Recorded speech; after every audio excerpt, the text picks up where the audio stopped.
চাওক, মই আপোনালোকক কথা দি গৈছো, ৰাইজৰ দলক এবাৰ ভোট দিয়ক, আমাক চৰকাৰত আহিবলৈ দিয়ক।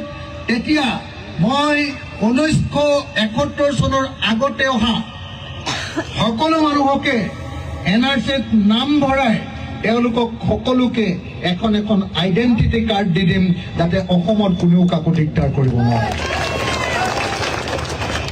আৰু যিবিলাক মানুহ 71 চনৰ পাছত আহিছে, 71 চনৰ পাছত আহিছে, তেওঁ হিন্দু হ'ব পাৰে, তেওঁ বাঙালী হ'ব পাৰে, তেওঁ খ্ৰীষ্টান হ'ব পাৰে, তেওঁ মুছলমান হ'ব পাৰে, তেওঁ যি ধৰ্মৰ মানুহকেই নহওক লাগিলে, তেওঁ আমেৰিকাৰ পৰাই আহক বা তেওঁ বাংলাদেশৰ পৰাই আহক, পাকিস্তানৰ পৰাই আহক, নহলে বা ইংলেণ্ডৰ পৰাই হওক, তেওঁলোকক এজন এজনকে অসমৰ পৰা বহিষ্কাৰ কৰাৰ ব্যৱস্থা কৰা হ'ব। আপোনালোকে বিচাৰে নাই বিদেশীক খেদি দিয়াটো বিচাৰে নে নাই? ইয়াত কোনোবা মানুহ আছে নেকি যে 71 চনৰ পাছত অহা মানুহক নিজৰ লগত ৰাখিব খোজা, যে এই মুছলমান কেনে নানা আমাৰ ৰাখি থম বুলি কোৱা মানুহ আছে নেকি? বিদেশীক মাতি দিব খোজা কোনোবা মানুহ আছে নেকি?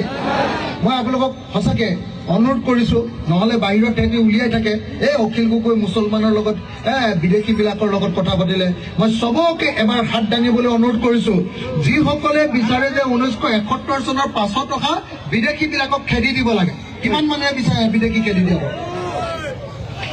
মই এই হিমন্ত বিশ্ব শৰ্মাক, সকলো হাতখন দাঙি ৰাখক যিসকলে জানিছে, মই হিমন্ত বিশ্ব শৰ্মাক দেখুৱাই দিছো, মই হিমন্ত বিশ্ব শৰ্মাক দেখুৱাই দিছো। চাওক, এয়া ধুবুৰীৰ মানুহ, এই ঠাইডোখৰ কি বুলি কয়? আলমগঞ্জ। এই ধুবুৰীৰ আলমগঞ্জৰ মুছলমান মানুহ, প্ৰত্যেকজন মানুহে মুছলমান মানুহ। এই মুছলমান মানুহে হাত দাঙি কৈছে যে ধুবুৰীত এজনো যদি বিদেশী আছে, প্ৰত্যেকজন বিদেশী 71 চনৰ পাছত থকা মুছলমান হওক হিন্দু হওক সকলো বিদেশীক খেদি দিব লাগে। কৈছে নে নাই? কৈছে নে নাই? কৈছে নে নাই? এই মহিলাসকলে কৈছে নে নাই? বিদেশীক খেদি দিব লাগে বুলি কৈছে নে নাই?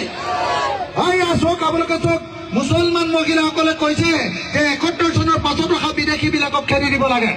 কৈছে নে? সকলোৱে আকৌ এবাৰ হাত দাঙি কওক, কৈছে নে? আৰু এটা হাত তালি বজাবলৈ অনুৰোধ কৰিলে মই সকলোকে।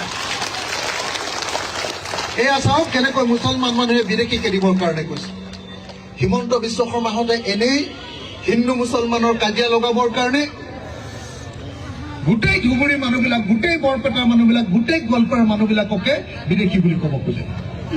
হয় নহয় ৰাইজ?